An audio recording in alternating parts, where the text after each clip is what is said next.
Are you tired of awkward holiday small talk?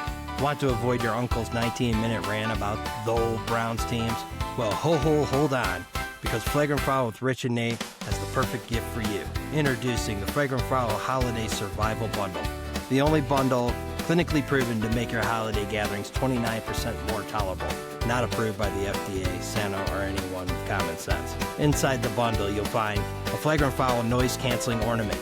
Hang it on the tree and instantly mute anyone talking about next year being the Browns' year.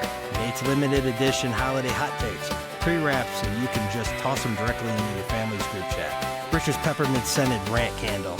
Light it, and suddenly everyone starts arguing about college football again. Festive. Bonus, a tiny snow globe of Rich and Nate shaking their fists at a referee who clearly hates Christmas. And for a very limited time, order in the next 12 minutes, and we can throw in the Flagrant Foul gingerbread referee, which always makes the wrong call, no matter how you decorate it.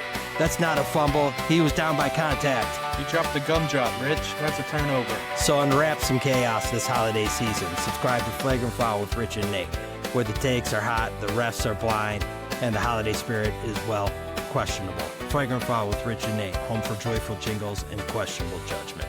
Now sit back, relax, and enjoy the show. Run this off. Run this off. Yeah. Hey, Cleveland roots with a reckless style. Take so bold, they're flagrant foul. House on the ice, Notre Dame pride. Wrestle and talk pop culture ride from Rich to Nate. It's full court wild. Sit back, press play. It's flagrant foul. Yeah. It's flagrant foul. Welcome back to episode 17 of Flagrant Foul. We're fresh off of Thanksgiving weekend.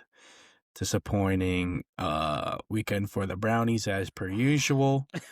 But first off, how was your Thanksgiving?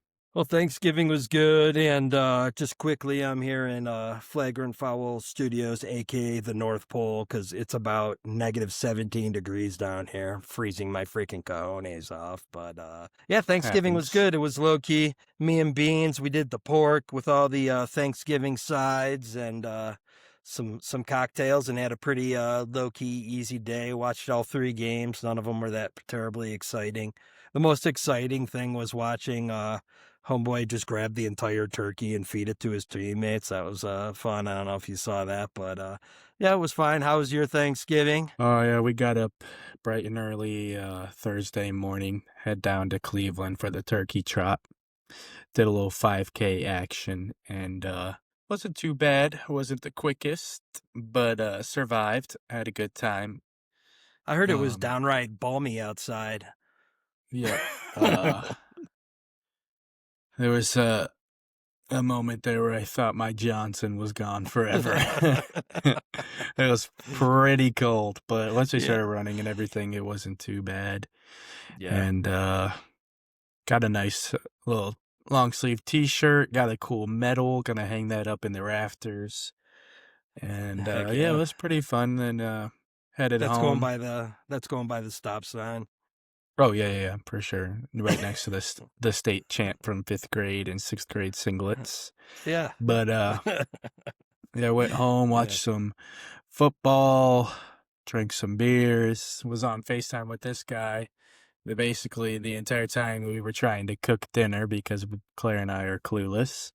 So we got a premium walkthrough on how to do it all. It turned out pretty good. For our first shot, we had the ham going, stuffing, mac and cheese, mashed potatoes, cornbread. I think that was it, and it was. That's probably the longest FaceTime sesh ever. Oh, definitely. But it was good. Beads talked you through it. It was like landing an aircraft or performing brain surgery, but it was pretty good. But yeah, well, good. You got some exercise. The knee was good on the 5K. Yeah, I think I was caught up in the theatrics of it all because it didn't bother me, and I didn't notice my right foot going numb like it usually does. So that was good. I think I'm thinking about it too much.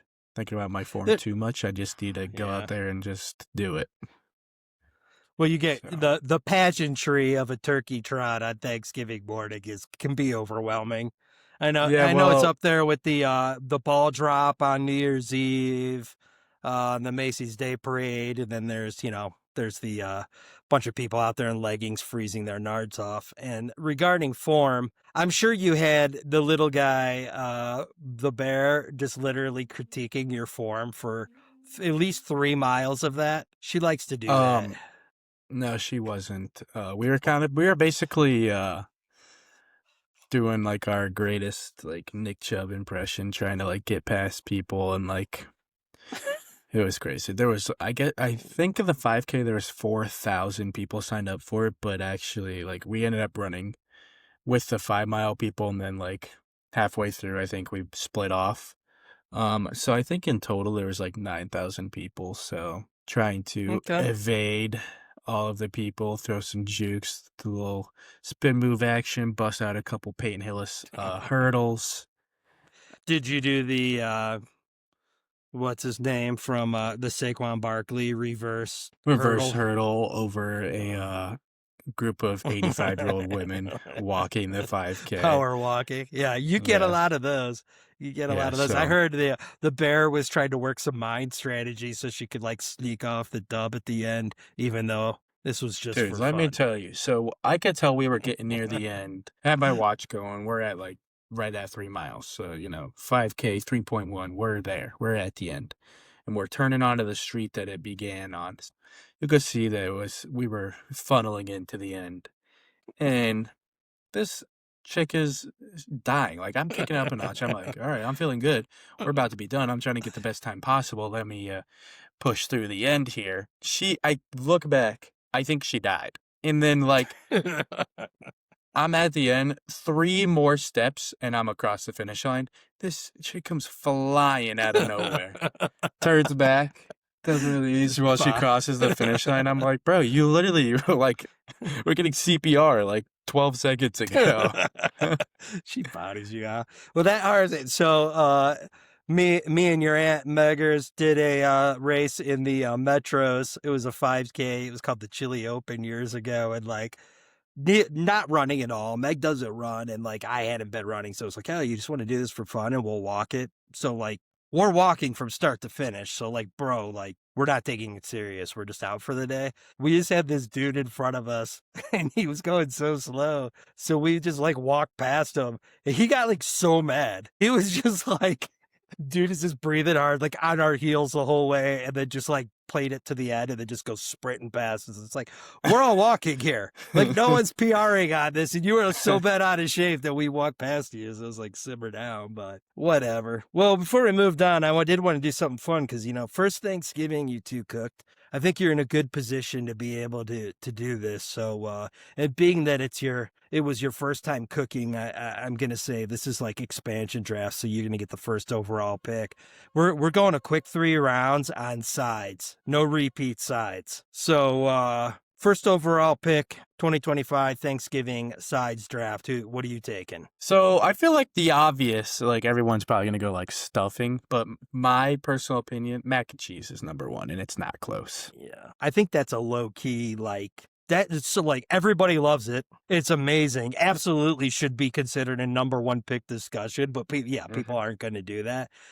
So yeah, that's a tough one. And not all stuffings are equal. Not all mac and cheese is equal, but I would say consistently more people are choosing various mac and cheese recipes over. I've had some other people's stuffings and it's buns. Like beans, I'm fortunate. Beans makes a good stuffing. And that's going to be my number 2 pick in the draft. I'm going bean stuffing with the sausage in it. It's good. I'm not talking like it's essentially half store-bought that she's thrown some sausage and mixed up, so it's like a good balance. I'm not trying to eat somebody's like wet ass stuffing that they shoved up the turkey's ass. Like that's not a number 2 pick. Okay, that's like a Mr. Irrelevant pick if that's your thing. Last round I'm taking that, but I'm going stuffing. So okay, we got mac and cheese and stuffing are off the board. Back to you. I feel like with the mac and cheese, I did it like draft day action, trade up to number 1 pick, and then take Vontae Mack that I could have had probably at the 3rd pick. Well, they went a little high on the mac and cheese, but you got to take your guy. Mac and cheese no matter what. To be honest, like, I don't even think that I could think of, we're both going to go 3 picks apiece. I don't even think I could think of 6 Thanksgiving sides, but I digress. I'll probably like, I think that there's a clear, like, mashed potatoes are clear. They got to be Yeah. up there. Mashed potatoes are definitely in it. That's a Homemade, no-brainer. preferably, but however you get them on the table will do. Some are better than others, obviously. I like homemade, but we didn't feel like dealing with that this year, so we just went with the instant mashed potatoes, and they were solid, and I did not expect that in 30 seconds we would have mashed potatoes. Like, Yeah. when they say instant, they mean instant. It's insane. But they're amazing. It's like cement or mixing up drywall mud. You're like, oh my God, it's way too watery. Nope. Just instantly. Yep, all of a sudden. It's like you. it goes from like dried oats, looks like oatmeal, and then all of a sudden you have mashed potatoes. It's insane. But mashed potatoes. I have like a bowl of water. I go from a bowl of water to dandruff flakes to like too wet oatmeal to instantly becomes like just right. 90 minutes set drywall mud. Perfect. All right, that's a good one. That's a good one. This one, I'm going to go. So I know you could go, I'm not a cranberry guy. I will eat green beans and a veggie's good, but I'm not doing that. I'm going fresh rolls or bread, hot out of the oven, butter melted on it. That's a go-to. So those are solid top 4. So third round, we're going to switch it up a little because on the sides, because I think like, look, you took your franchise quarterback with mac and cheese on round 1. Your O-line is set. You know, we're now looking like we need a kicker. It's late rounds. We're going straight to dessert. Your third round pick's got to be dessert. I feel like this is easy. There's a lot of good desserts, but in terms of Thanksgiving, in terms of Thanksgiving, I got the best team in the league right now. Mac and cheese, mashed potatoes. Give me pumpkin pie. Yeah, pumpkin pie is a no-brainer. If I'm sitting in the 5 spot, I'm going pumpkin pie all day long.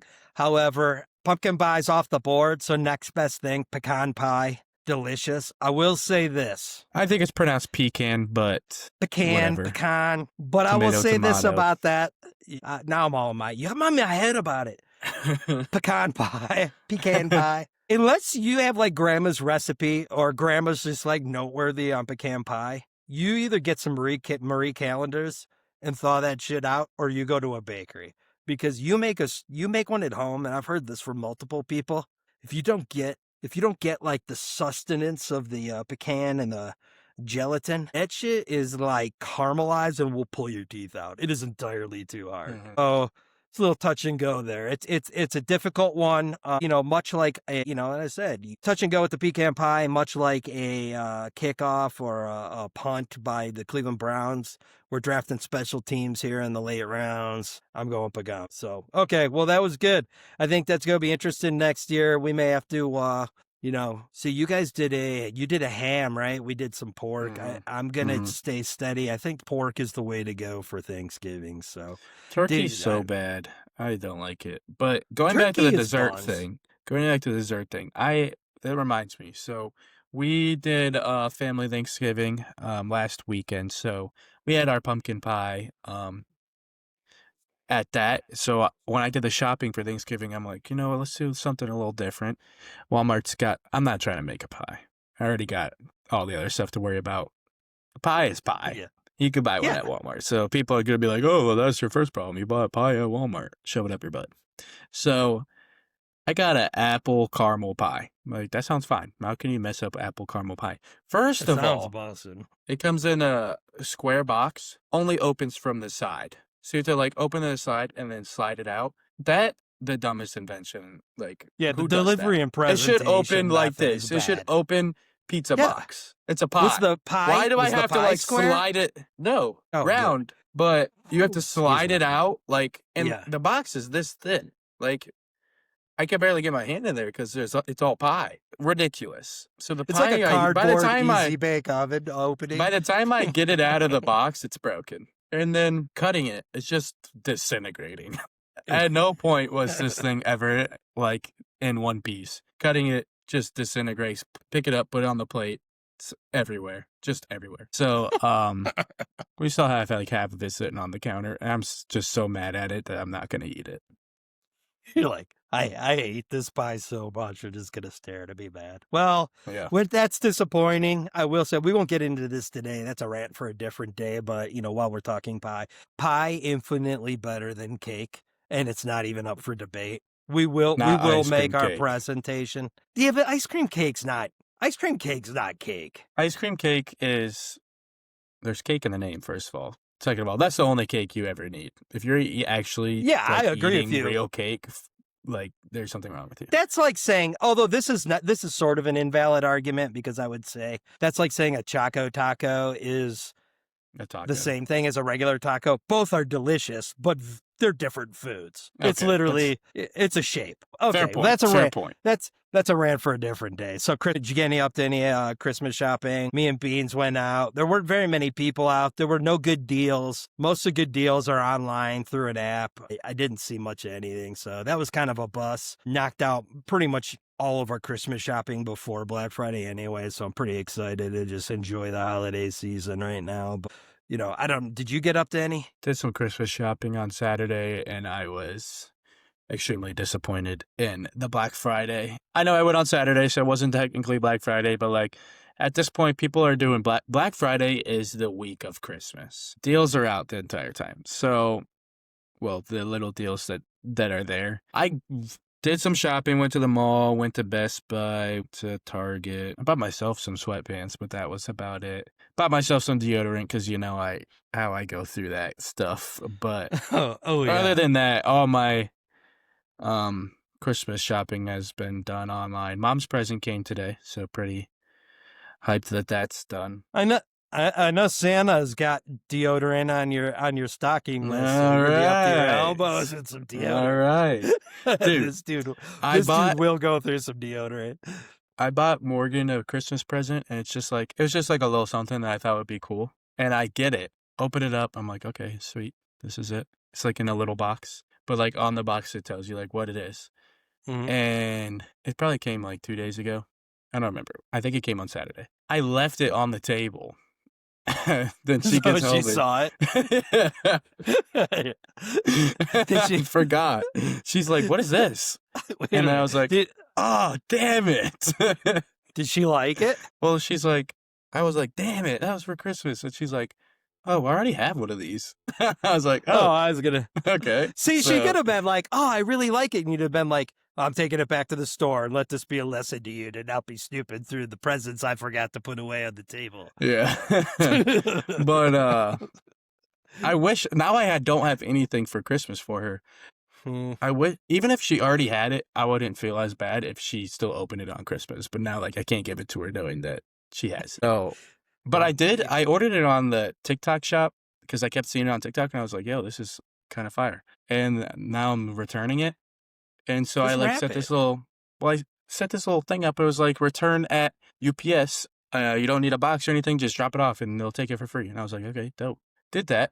And I was meant to take it yesterday, but I didn't get around to it. And then this morning I wake up and it's like, your refund's been processed. No need to actually return it. So I'm like, I got my money back and I still have the thing. So Oh, I wrap don't that know, I John probably- up. You're gonna be like, when you give it to her, just be like, you know what's better than one of these? Two of these. I could give it to mom, re-gift it, but Well, don't Yeah, say what it so- is, because I we know haven't. we know Beans is a religious listener to this show, so don't yeah.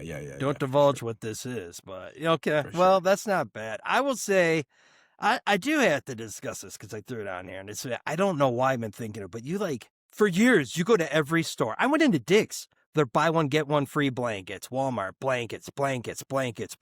What's with the blankets in recent years? Like when I was growing up, you had like mom or grandma like crocheted a blanket, or like you're all fighting over like an 80-year-old Afghan. You had like 2 or 3 blankets in your house, or you had like the handful of rotational old blankets that went on your bed. Now everybody has like, I think in this house, we probably have somewhere shy of 167 blankets in this house. The fucking dogs have probably 4 blankets each. The dogs. Like, I don't understand. Like, when did blankets become like the biggest thing ever? I've never seen it. Like, And which maybe it's not the worst thing in the world, because when I was there visiting you a couple weeks ago, freezing my freaking nards off, you had a nice little stockpile of blankets that I went into. We have 7 million blankets here. I dare say you could go into any house in America and at any point be within arm's reach of a blanket. Are you right now? Yes, Yeah, this me whole too. trunk in Me front of too. me is I full got of one. blankets. There's a I got blanket one. right there. They're all over the place. So that, and then I think, before we hit on some sports topics, there's another controversial thing. Maybe this is a sad sign of the times and all that, but with the Black Friday shopping, I gotta say, I kind of miss I don't miss the crowds, but I miss watching the news and seeing the story about the 300 people that are literally just flat out like accruing like major NHL penalties for drawing blood, fighting over like $4.99, like full on mosh 40-inch pit in TVs. Target. Yeah, be like, there's 300 of you, and they have like 4 52-inch TVs. So like y'all are getting Fight ready to the death. Go. Yeah, Winners this is get it. already like 300 men enter to what 2 people leave. Y'all are getting ready to kill each other with TV. And I kind of miss it. I kind of felt like I got cheated this year out of Black Friday because like everybody was pretty much peaceful and it was good. So I don't know. Maybe that's, I agree. Maybe that says more about me. I've obviously didn't do it myself, but like there's like pictures on social media and it'd be like, oh, this was, like people camping out for Black Friday one night, like years ago. Like, that's kind of cool to like be excited to camp out for something like new coming out or like something that's such a great deal that you're willing to spend the night. Like that's a fun thing to go do. Now it's like Black Friday, you get 10% off of something stupid they don't want anyways. Yeah. And you could order it online. It'll be at your house in 15 minutes. Like, so no one's going anywhere. The deals are poop. Like, you're gonna get a good buy in whatever it is you're buying because the online deals are good, but it's like I miss the struggle. I miss watching somebody be like, oh, here, like the quiet before the storm. You have like the Target workers or like, oh, we have our nice little stack of perfectly box wrapped 52-inch 4Ks, and then you flash to the news article, the guy like it's completely out of box because it's been ripped to shreds in the fight as they're trying to get it to their car. I miss it. I'm just gonna say I miss it. Well, we've prolonged the inevitable enough. Frickin' Browns, they did the whole thing. We're both delusional, so, they play the 49ers. We're like, we're getting ready to go 9-8. We're still in the playoff talk. The playoffs are over. The playoff talk is over. I know our boy Ag was like, we're not mathematically eliminated. Yes, we are for all practical purposes, but here's what I'll just say about all of it. Special teams, everybody on the special teams should be waterboarded.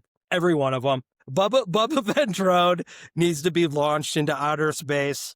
I hate that guy, and I know our man Big D was making the point that he doesn't make the tackles and this and that, but it's a principle of leadership's got to stand on ground, and this is not acceptable. We're not going to just say we're doing better. We're not going to run these dog shit players out there, and I don't want to hear excuses. You can't tell me there aren't some fringe guys that are looking to make a team, that were college stars, that are going to go out there and with some heart and play like they're not freaking idiots. Like, it's unacceptable. That return was terrible. The Malachi Corley, I'm going to catch a freaking punt with my foot out of bounds. Was that a punt or a kickoff foot out of bounds? It was a kickoff, which if he caught if he didn't even catch it or if he caught it with his foot out of bounds, we're at the both 35. are penalties on them. Yeah, instead he toe taps a return and then now we get the ball at the 4 or whatever it was. Yeah, I mean, that's like, I just befuddled Gage Larvidan, like, That dude I'm was done. on the struggle bus. You can just leave now because you have taken what Prochet has done, and in a short period of time, I feel equally as terrified every time you're catching a punt. I want you gone. We're not a good enough team to save people. Let's bring Raheem Sanders up and let him do it. Put him back there with Samson. I don't freaking care. Like, I'm so sick and tired of this shit. But so that was terrible. Shadur, people are so delusional rating him. I thought he played pretty good. He looked in command. His first couple of drives looked good. Some good throws, more good throws and bad throws. They had an unimaginative offense as soon as we got behind the 8 ball. None of that is on him. The line was a band-aided together pretty much after like the first quarter and a half. So, because our line's made of freaking glass and balsa wood and duct tape. It's awful to watch. So I don't think he played bad at all. He definitely earned another start. I want to see what we have in the guy the rest of the way. I'll tell you what, despite as angry as I was, I enjoyed watching him play way more than I watching freaking Dylan back there, who I see his girls trying to stir up shit on TikTok, talking about how the coaches want him and this and that. Well, whether they do or not, our coaches are all shit other than Jim Shorts, so we don't really care, and he's not, so he can sit his little 4'9" butt down. We're watching Shedeur because I want to see what the guy has, and he's earned it. So, all right, I'm done being angry. Go for it. I will agree with you. Like, obviously frustrated yesterday. Like, Gage Larvin, that dude was on the struggle bus. Like, he could not catch a break.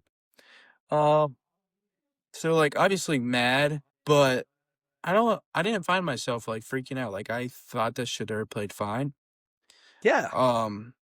The thing that bothers me, like, the defense was fine. I think Jerry Jeudy sucks. And I don't appreciate him yelling at Shedeur on the sideline when brother can't catch a cold. He wants to like play tip wiener against the Raiders and fumble a ball. Like, brother, that dude wants to get mad at everybody except for himself. He literally can do no wrong in his eyes, and it makes me very angry. He's everything that's wrong with the Browns. No accountability. You lead the lead in drops.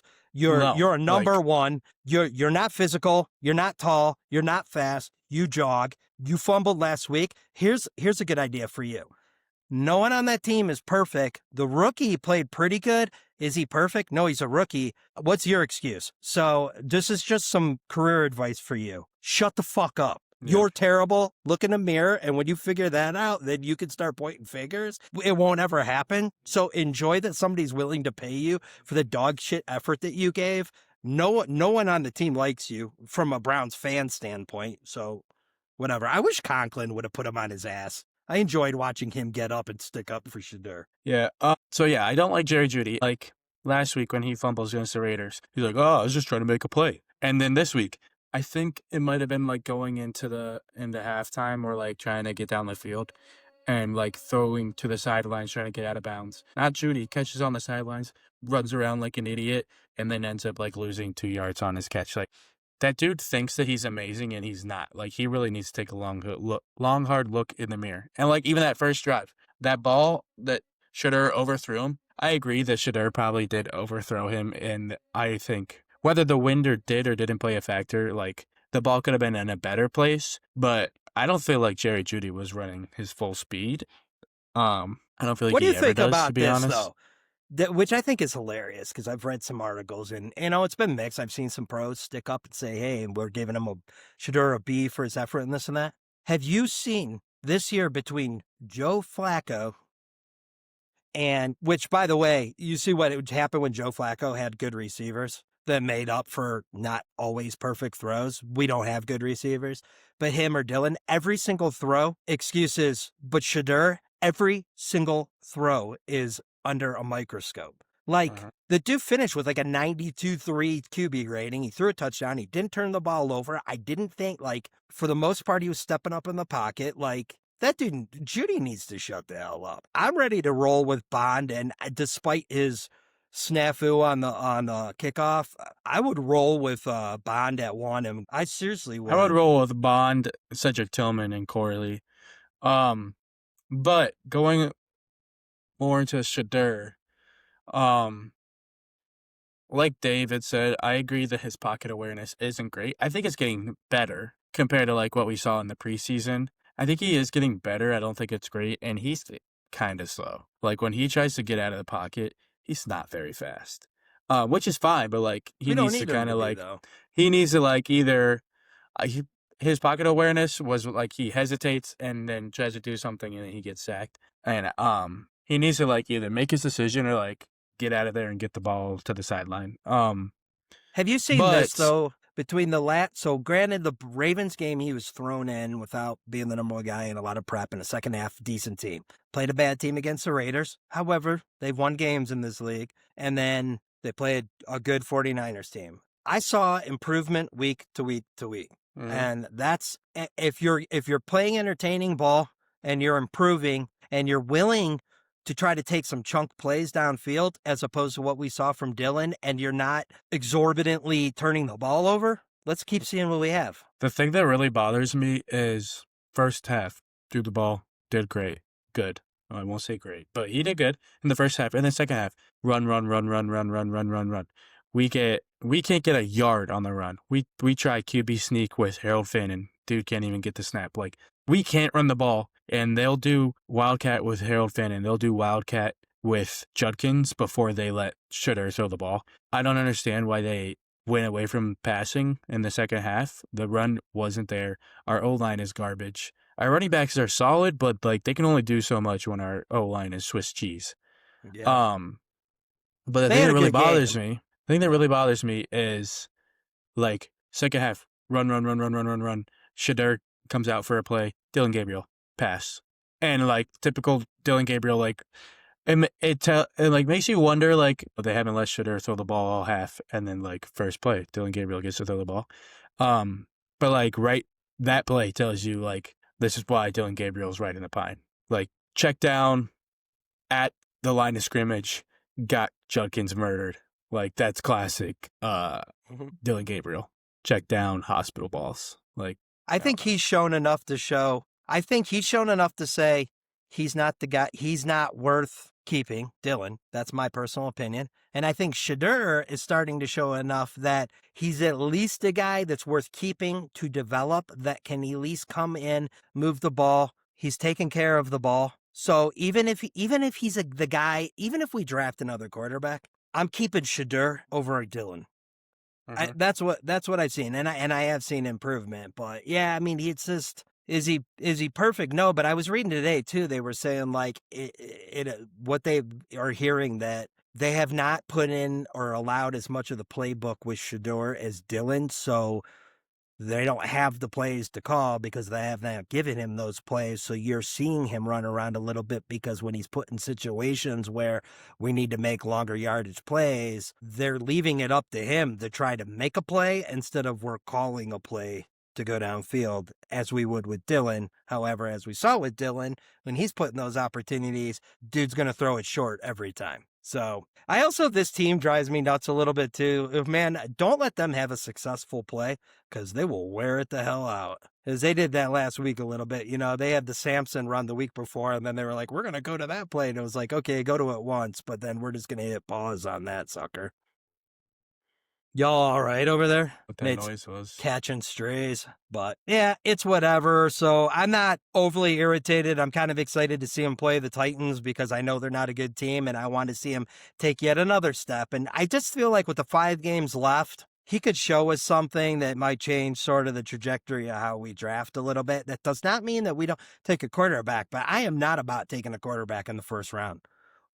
I just think like that's so putting the cart, like Shedeur's here now, and maybe he turns into something, but we have him now, so let's work with him. But there's so many other things that we need to address, or it's going to be just this perpetual situation of get a guy, let him get his ass kicked, let him, the media try to feast on him, and not really address some of the other things. It doesn't mean that they're perfect, but we have other holes that are part of the problem, and until we fix that, like having elite talent at specialty positions such as receiver, and have offensive linemen that quite frankly can stay the fuck on the field, because it's freaking frustrating. Well, these guys are always hurt.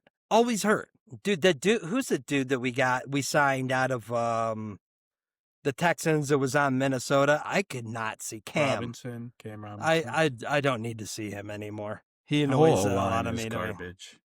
It's pretty bad, you know, and it's like, quite honestly, they make Bitonio look bad because I feel like Bitonio does his job, and then after he does his job, he's just looking to pick up scraps from missed blocks by other people on the line. So you catch the end of the play, and it looks like he's missing blocks. In reality, he's trying to overcompensate for poor performance of his line mates, but whatever. So we had a couple injuries on that. Who was that I posted early? He's out for the season. Malik Collins. Malik Collins is out, so that kind of sucks. But yeah, we'll see. We need a lot in the offseason. It's not really a point in going around the league because, quite frankly, we're out of it. The AFC North is awful. Like, it's pretty bad, although Baltimore's starting to come on a little bit, even though Cincy plays like they played last week, who the hell knows? Pittsburgh's fallen off. You saw my thing. We won't take a lot of time on it, but let's say Pittsburgh cuts the cord with Tomlin. As much as you and I both hate him, are you taking him? I would take him in a heartbeat. That dude wins. Yeah. DJ Khalid Tomlin, all he does is win with crappy teams year after year after year after year. I'm taking him. Plus, like I said on the chat, the dude's petty as hell, so he'll take it as a personal mission to just like freaking try to show up Pittsburgh if he came here. Yeah, I'd take him. Yep. So switch over to college football, ND Stanford. They got the job done. I would have liked to see them blow them out a little bit more. I think Love getting banged up early probably affected that game plan a little bit. They got conservative with not playing him, and I think, obviously, if I'm Marcus Freeman, I see the point and maybe not take chances. I hope they get in. They should get in. There's no reason in my mind somebody should get in over them, but you just never know what the selection committee is going to do. I know you caught the first half. About it. I'm not feeling awesome about it, but I would say here's two games I circled for this weekend. Georgia-Bama. Georgia's got to beat Bama. And Texas Tech-BYU. We need Texas Tech. I think those are pretty hopeful games to win. I think if Texas Tech wins and Georgia wins, I just can't see any world that Notre Dame doesn't win. If BYU doesn't get in, I'm sorry. But if BYU wins, things start to get tricky because you just never know. It's going to make me so mad if they put like BYU in over Notre Dame. Agreed. Notre Dame, the only team beating Notre Dame in the country right now is Ohio State. They're going to put a BYU in there and they're going to get destroyed in the first game they play. Like there's 4 teams in the country that are actual solid teams. And then there's Ohio State that I feel like is above everybody. Everybody else in the playoffs, they're just like, this is a warm-up game. Like, it's not even going to be close. It's not going to be close. So you heard that, everybody, right? Because credit was paid where credit is due. Yes, the Ohio State Buckeyes, whether we like them or not, are a very good team. And they're ahead of everybody else. But I will say this. Getting that Michigan game, which seemed like more important to them than last year's national championship, and I get it. That's your rival, and that's a big deal. It's probably one of the biggest rivalries, if not the biggest rivalry in sports. And then you got Indiana. Ohio State's prone to get overconfident, so fan base, pump the brakes. You are a very good team, but don't think you're going to go walk through this playoff, and don't go think you're going to walk through Indiana either. Now, you may prove me wrong and do it, but let's be for real. You guys will give up a stinker. On any given day, and I know you can say it about any team, I would not go into that overconfident. And quite frankly, the worst thing that could have happened to the rest of the teams in the playoff is if Michigan won that game, because I think you would have woken up an absolute monster for the playoffs. So I guess we'll see what happens. But yeah, that one's whatever. I'm going to give some other credit. This is a rare moment. I don't like Ryan Day, but I'm going to give him credit for showing some class and telling his guys to celebrate the win in the locker room instead of lowering himself to a Michigan and going and trying to celebrate on the M. It's just a class here. Look, you went in their house, you beat them, you shut up a lot of people, take the high road, get off the field. That said a lot more than the controversy would have. So credit to him. I don't like him and his Grecian men's formula beard, but that was a good move by him. Speaking of coaches, man, Lane Kiffin leaving Ole Miss has been brutal. Did you see all the dudes show up at the airport? And people are like, the players wanted him to stay and coach through the playoff and this and that. You know what? You fucking left. You had a contract. Whatever. You're allowed to go do that, but I understand the school. I understand the school saying, we have to be here. We have to live here. You've moved on. I think he put an ultimatum to his coaching staff. You better be on the plane with me if you want a job. The ones that he wanted to take. So, you know what? That's fine. Leave. So whatever. I hope it turns out to be, everything he hoped it would be. I would say if you want to look at potential curses. The last mid coach on a program that was up and coming that decided to leave their school high and dry to go to LSU for the fame, glory, and money was Brian Kelly, scumbag, and it didn't work out too great for him. So I think There's a you silver potentially, lining. yeah. Silver lining for Ole Miss fans, because Brian Kelly going to LSU was the best thing that's ever happened to Notre Dame. Marcus Freeman got the job, and we've never been the same. As a Notre Dame fan, that was fantastic. Exactly. But I So, hope Lane Ole Kiffin, Miss, bigger school, more pressure. You're going in conference to a school that now hates your guts. Ole Miss seem like Ole Miss fans are rabid. They got are they always a playoff team? No, they got a good program though. And I think it's a program you can compete. I don't know. I mean, that's a good job for somebody. So whatever. I mean, to be honest, what Lane Kiffin he's bounced around a lot of colleges, and like LSU said, "Oh, we're gonna go get the best college coach available," and that's what we did, getting Lane Kiffin. Like, honestly, what has he done? Well, I mean, let me just take exception with that statement right there. Marcus Freeman wasn't leaving, so you didn't get the best college football. Yeah, that's what I'm saying. It's weird because Marcus Freeman's still in dog. South Bend. So. His players would run through a wall for him. I'm pretty sure he could put the pads on and still drop anybody in the league. That dude's awesome. So let's just pump the brakes there. Now, selfishly, I'm all for a dumpster fire, which is why Nate and I are Cleveland Browns fans. We will watch some freaking drama. I want to get into this. Like, he's now gets to coach his potential future son-in-law. So, I hope we get some good, salacious headlines like he benched him because she came home after curfew, or something bad, something inappropriate happened, so he just loses his scholarship if he's using scholarship. Things like that. I'm here for it. Well, I've seen some like leaked DMs and messages of like Lane Kiffin like texting girls and like sending them pictures with his shirt off and stuff like that. That dude's kind of a freak. It could go, dude, I should say all those, except for a respectable gentleman that is Marcus Freeman. A lot of those guys, Urban Meyer, the greatest person alive. Yeah. The rest of them are dogs. Urban Meyer down there, freaking with the chick on his lap in the bar in Florida. Come on, let's be for real. We know how this goes, guys. So I'm all for it. Buckle up, it'll be good.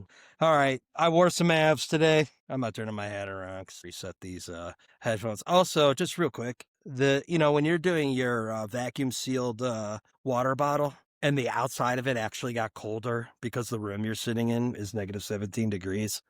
It's cold. Anyway, so Colorado Avalanche on an absolute freaking heater. They're the wagon of all wagons.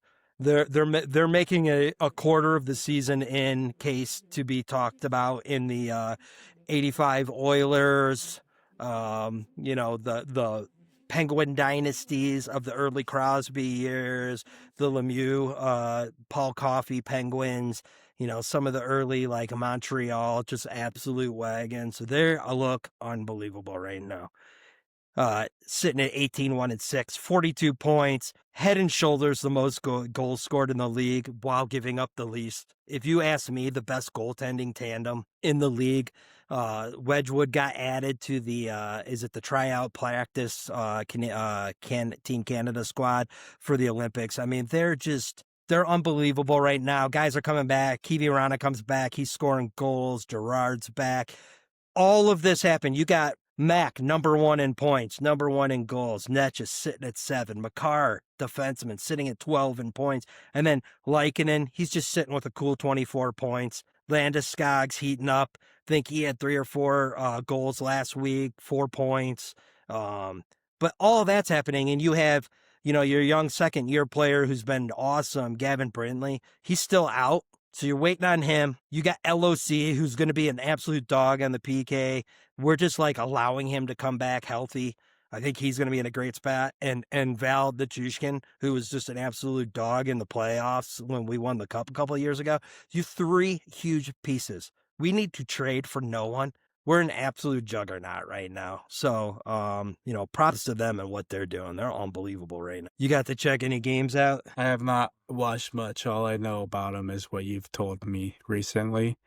But We're going to the finals when they make it. We're pulling it. I mean, we gotta. You're talking before Thanksgiving, and they're like, dude, this tear they're on is unbelievable. And it's like, you're playing the Sharks, you're playing the Wild, you're playing the Canadians. 3 games, 4 in 4 days.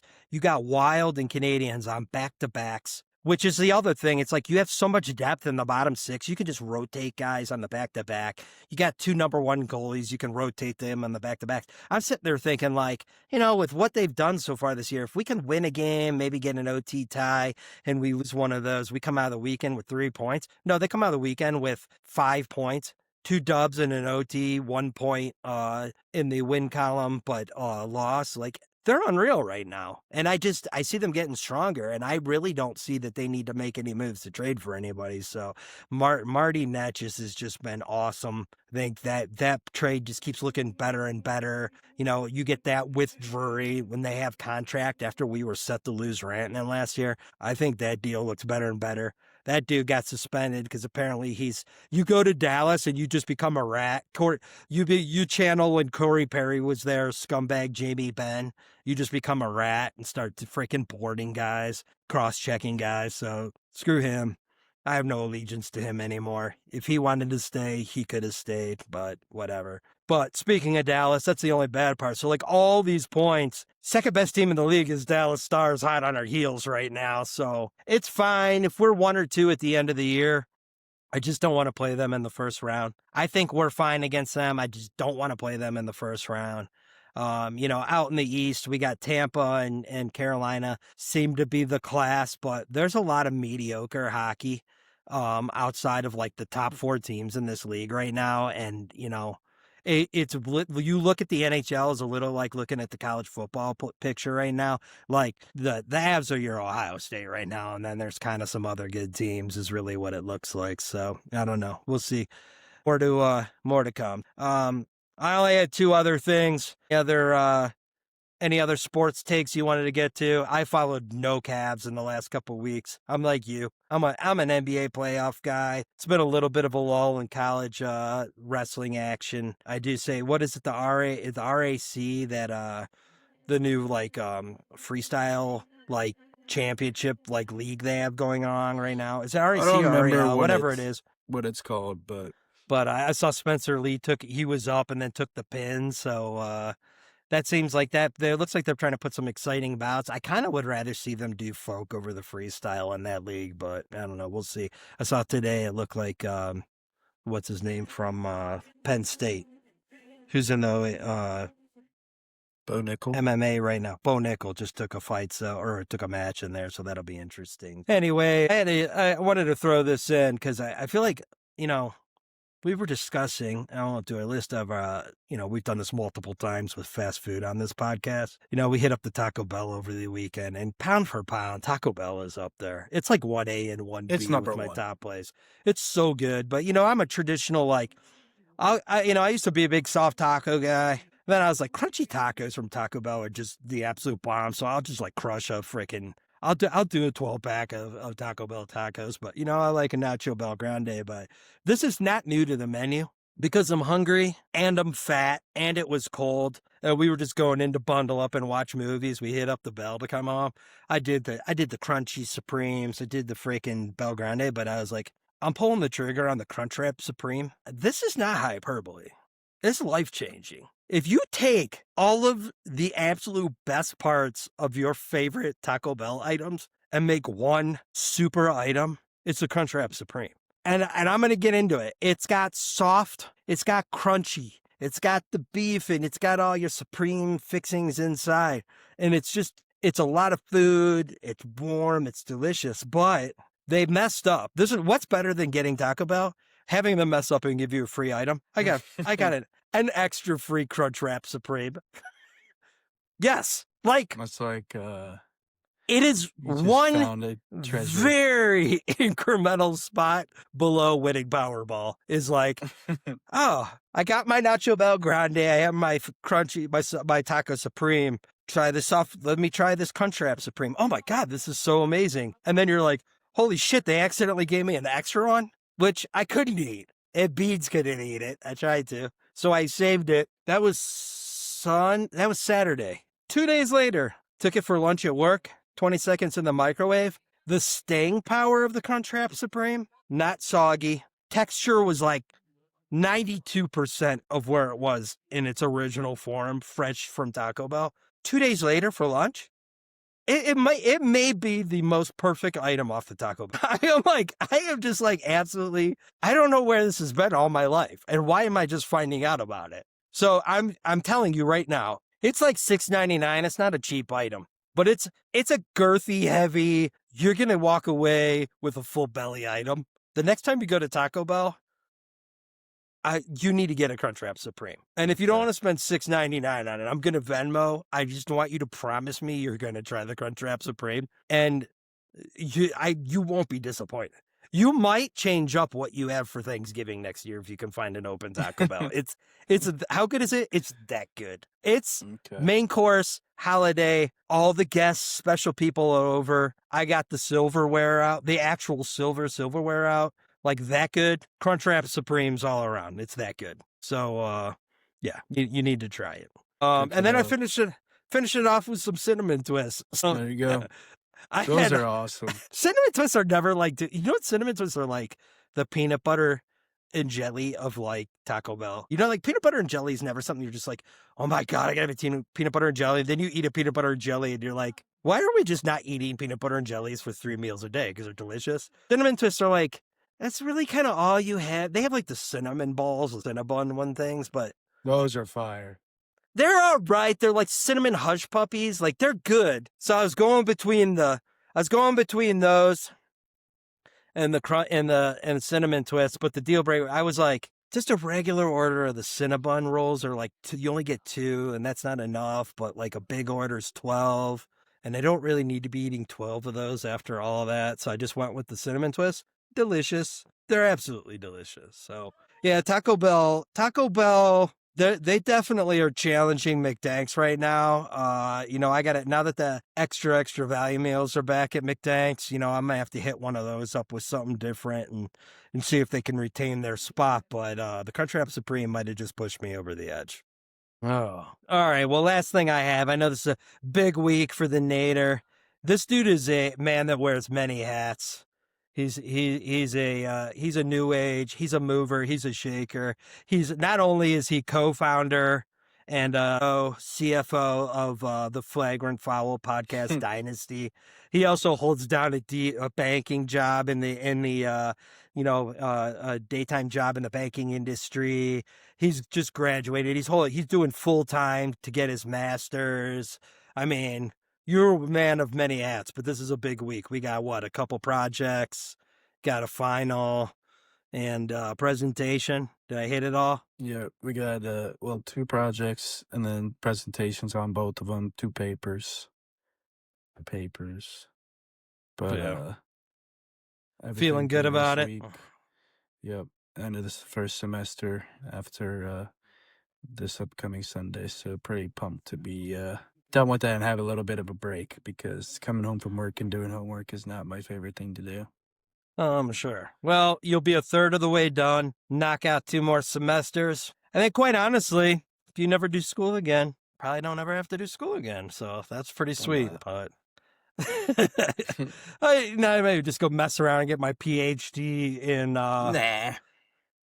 I mean, I'm going to do I'm going to major in Cleveland Browns philosophy. Oh, I could do that. I mean, if you can figure out what their philosophy is, you should just automatically get a PhD, because nobody knows. This is literally like, listen, we're trying to find the shittiest players, and every once in a while we accidentally mess up and get a couple good players unintentionally with the worst attitudes and like the most crap on their backgrounds. And we're going to pair that with coaches like Bubba, my head is perpetually up my ass, Ventrone. And then to see if we can mess around and win some games. That's what I've gleaned so far. How far can you push a fan base and piss them off, but then move the team and charge ridiculous PSL prices? I admit, I was all for the move. The new stadium could be good. The old stadium does kind of blow. And if we actually had a new age NFL team that has a high-powered offense, I really don't have to worry about the weather and the winds. but the product that Haslam has put out on the field, coupled with what he wants to charge and his lack of giving two shits about the team or the fan base, I should say, he can go to hell. So whatever. I got all riled up again. I was like, this podcast is like, I was, feeling it with the Thanksgiving talk. And then we went into, talking about, hearkening back to the days of Black Friday fights. We were rather upbeat about the Browns, but it did take us south. We're a little bit apprehensive about Notre Dame. Then we went back up talking about freaking the Avs. And I was riding a high off the Crunchwrap Supreme. And then the freaking Browns come in again, top rope, and put me in a bad mood. Sorry. Oh, well, it's fine. Well, good luck with the classes the rest of the week. And finish on the high. I'm going to be dad. Make sure you finish on a high note. And you're buckling down with your studies. And no, I don't have to do that anymore. Nate's a scholar. And you've taken my PlayStation cord for the last time. That never happened. We'll get into that at some point. Things that never happen for $500. Just like fake threats that I did apparently at some point. But we won't do that. But everyone have a good week. We're getting a dub against the Titans. Go Texas Tech. Go Georgia. Go Nate finishing off the semester good. And go me getting some heat because I'm freezing my freaking ass off right now. Nate, parting shots, parting words. Shots. I know. You want to just fire a stray at somebody? Or you want to end this positively? Let's end this positively. Go Irish and go Avs. Those are the only two positives. Yeah. There. Go Irish and Avs. Well, stay classy, Cleveland. I guess, although if you want to not be classy after the Titans game, you have a free pass. You've earned the right to just be ugly, mean, angry, fat, and base. But have a good week. We'll see you guys next week. Peace out. Come back, beat kicks and crowd noise, whistle blows.